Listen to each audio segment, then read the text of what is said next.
E20 पर सियासी संग्राम तेज। बीजेपी ने अरविंद केजरीवाल पर बोला बड़ा हमला। सुधांशु त्रिवेदी ने कहा बिना तथ्यों के भ्रम फैला रहे हैं। आखिर E20 पर क्यों बड़ी राजनीतिक जंग, जानिए पूरी कहानी।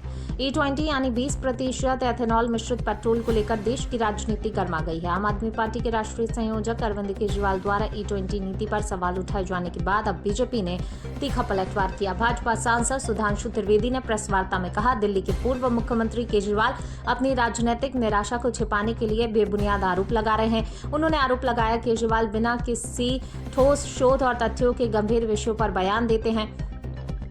त्रिवेदी ने वैक्सीन विवाद का जिक्र करते हुए कहा पहले भी केजरीवाल ने वैक्सीन के फॉर्मूले को लेकर तथ्यों से परे बयान दिए थे। उन्होंने ये भी कहा कि मैकेनिकल इंजीनियरिंग की पढ़ाई करने के बावजूद E20 जैसे तकनीकी विषय पर बिना वैज्ञानिक आधार की टिप्पणी करना गैर जिम्मेदाराना है। दूसरी ओर आम आदमी पार्टी लगातार E20 नीति को लेकर सरकार से जवाब मांग रही है। ऐसे में E20 अब सिर्फ ईंधन नीति का नहीं बल्कि राजनीतिक टकराव का भी मुद्दा बनता जा रहा है। अब देखना होगा इस बहस में आगे कौन से नए तथ्य सामने आते हैं और सरकार इस पर क्या रुख अपनाती है। इस पूरे विवाद पर आपकी क्या राय है, कमेंट करके बताइए। अगर आपको ये वीडियो जानकारी पूर्ण लगा हो तो इसे लाइक करें, शेयर करें। देश दुनिया की हर बड़ी खबर सबसे पहले पाने के लिए चैनल को सब्सक्राइब करना ना भूलें।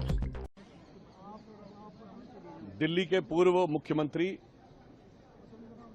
जो सियासत में अपनी नाकाम हसरतों का जनाजा लिए हुए चंद मुट्ठी भर लोगों के साथ अपनी चिर परिचित शैली में वही नाटकीयता और उसी प्रकार की उच्छृंखलता दिखाते हुए अनर्गल आधारहीन आरोप लगाते हुए दिखाई पड़े, जो अपने को दावा करते हैं कि वो बहुत पढ़े लिखे नेता हैं और वो IIT ग्रेजुएट हैं, वो किसी भी गंभीर विषय के ऊपर बगैर किसी आधार के बोलने के माहिर हैं।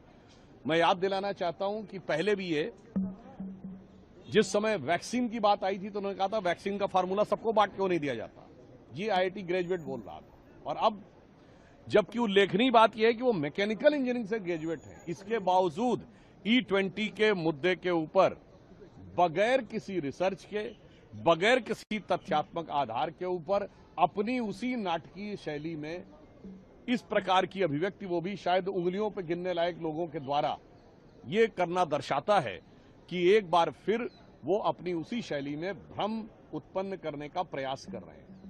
हाँ, उनसे तो मैं ये अपेक्षा करता था कि अगर वो मैकेनिकल इंजीनियर हैं तो ये बताते हैं कि जब इंजन चलता है तो 4 स्टेजेस होती हैं, suction, compression, power and exhaust. उस पर क्या प्रभाव पड़ता है चारों में बताते हैं।